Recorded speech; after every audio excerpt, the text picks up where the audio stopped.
Hi, my name's Jeremy Zimmer. My name is Shalimar Cabrera. My name is Darryl Vincent. My name is Joe Czyzyk. My name is Malcolm Harvey. Hi, I'm Los Angeles County Supervisor Janice Hahn. One of the biggest things I've learned from Steve and working on his leadership is, first and foremost, you have to have the passion.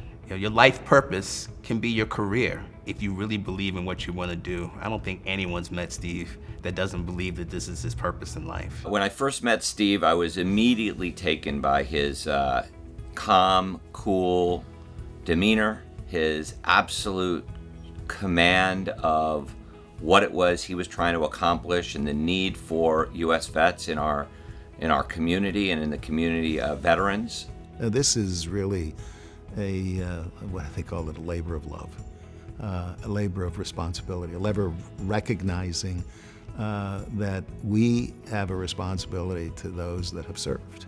We need to serve them. Somebody needs to do it, and nobody does it better than Steve's people. My time with Steve has been from the very beginning. He was a great part of Las Vegas growing to what it is today. I met Steve about almost 10 years ago at the gala in 2015. I had been at U.S. Vets for a total of about 90 days, and previous to that, I had been homeless for about 12 years. So for him to just give me some shine, for him to even like acknowledge or recognize me was pretty phenomenal. He agreed to be my mentor, and even beyond that, we became great friends. Steve embodies elements of leadership that are sorely missing across the world these days. Again, humility, patience, a quiet but steely resolve. It's hard not to see that immediately in Steve and to be really moved and inspired by the man he is. To describe Steve as a leader is to tell you about someone who is so empathetic,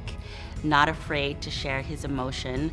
We could be sitting across a room from each other, listening to a speaker or involved in a conference or listening to a veteran share their testimonial, and there will be a moment that just like touches my heart that I know if I look across the room at Steve, we will lock eyes and both of us will have tears in our eyes. We always, our little joke is we never let the other one cry alone because we're always right there crying with each other. I remember turning to Steve and he said, "Don't ever let anyone take your confidence." And I remember when I got emotional, I turned over to Steve, and I've told this story a million times, that I was actually tearing up and when I was talking about something that was bothering me. And I remember turning to Steve, and Steve was tearing up too. He was there crying with me, and I can tell you that in that moment, I felt heard, I felt seen. And I think that is so important in everyone's life, especially when it comes to serving veterans experiencing homelessness. He's heard my story so many times. The last time we were at a fundraiser in La Quinta, when I looked over and I saw Steve was crying, and he heard my story probably 8 times, and he's still crying when he heard it again. That's the man. That's who he is. Steve has been at the forefront of making sure we never forget the enormous sacrifices made by our veterans and by those who never made it back. For example, the Los Angeles Memorial Coliseum was built to honor those servicemen who lost their lives fighting for our country in World War I, and then my father rededicated it to all veterans. But a few years ago, a major corporation wanted to buy the naming rights of the Coliseum and use this memorial as an advertisement during football games. I mobilized an effort to stop it from happening, and one of the loudest voices in our fight was Steve Peck. He wanted to make sure those veterans were not forgotten, and with his help, we won. He's really given his life over, and it's been a life of service. And how can we not admire and celebrate that? That's why we're honoring him, because he's done such an incredible job. It has nothing to do with me or anyone else. It has to do with his guidance, his leadership. I just wish I had the words, Usually I'm not at a loss for words, and I knew, the thing is I knew I was going to be coming here to do this, but you're just so amazing, Steve, that even trying to articulate what you've done for me is difficult. So instead what I'll do is I'll go out there and show you my appreciation every day when I go out and do the work that we do every day to lift people up and bring them out of their worst circumstances, the most vulnerable people out there. So I'm going to go out as one of your disciples and really try to change the world. So thank you for giving me that purpose and that inspiration.